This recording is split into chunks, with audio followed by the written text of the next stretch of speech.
Alors bonjour à tous, aujourd'hui nous continuons notre lecture du catéchisme de l'Église catholique au travers du compendium et nous en sommes rendus à la question numéro 466 qui se trouve dans la partie du cinquième commandement, à savoir ne pas tuer. Et donc voici la question, pourquoi faut-il respecter la vie humaine? Alors une première réponse courte, tout simplement parce que la vie humaine est sacrée. Dès son origine, elle comporte l'action créatrice de Dieu et demeure pour toujours dans une relation spéciale avec le Créateur, son unique fin. Il n'est permis à personne de détruire directement un être humain innocent, car cela est gravement contraire à la dignité de la personne et à la sainteté du Créateur. Nous lisons en Exode 23, « Vous ne ferez pas mourir l'innocent et le juste ». Alors pour étayer ces propos, prenons les paragraphes de 1258 à 2262, qui nous disent ceci. La vie humaine est sacrée parce que, dès son origine, elle comporte l'action créatrice de Dieu et demeure pour toujours dans une relation spéciale avec le Créateur, son unique fin. Dieu seul est le maître de la vie, de son commencement à son terme.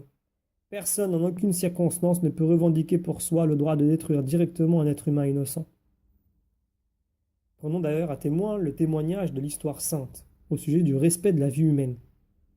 L'Écriture, dans le récit du meurtre d'Abel par son frère Caïn, révèle dès le début de l'histoire humaine la présence dans l'homme de la colère et de la convoitise, conséquence du péché originel. L'homme est devenu l'ennemi de son semblable. Dieu dit la scélératesse de ce fratricide. « Qu'as-tu fait? La voix du sang de ton frère crie vers moi. Maintenant donc, maudit sois-tu, de par le seul qui a ouvert sa bouche pour prendre de ta main le sang de ton frère. » L'alliance de Dieu et de l'humanité est tissée des rappels du don divin, de la vie humaine, de la violence meurtrière de l'homme. Nous lisons en Genèse chapitre 9. « Je demanderai compte du sang de chacun de vous. Qui verse le sang de l'homme, par l'homme aura son sang versé. Car à l'image de Dieu, l'homme a été fait. » L'Ancien Testament a toujours considéré le sang comme un signe sacré de la vie. La nécessité de cet enseignement est de tous les temps. L'Écriture précise l'interdit du cinquième commandement. Tu ne tueras pas l'innocent ni le juste. Exode 23. Le meurtre volontaire d'un innocent est gravement contraire à la dignité de l'être humain, à la règle d'or et à la sainteté du Créateur. La loi qui le proscrit est universellement valable. Elle oblige tous et chacun, toujours et partout. Dans le Sermon sur la montagne, le Seigneur rappelle le précepte. Tu ne tueras pas.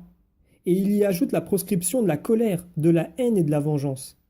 Davantage encore, le Christ demande à son disciple de tendre l'autre joue, d'aimer ses ennemis. Lui-même ne s'est pas défendu et a dit à Pierre de laisser l'épée au fourreau.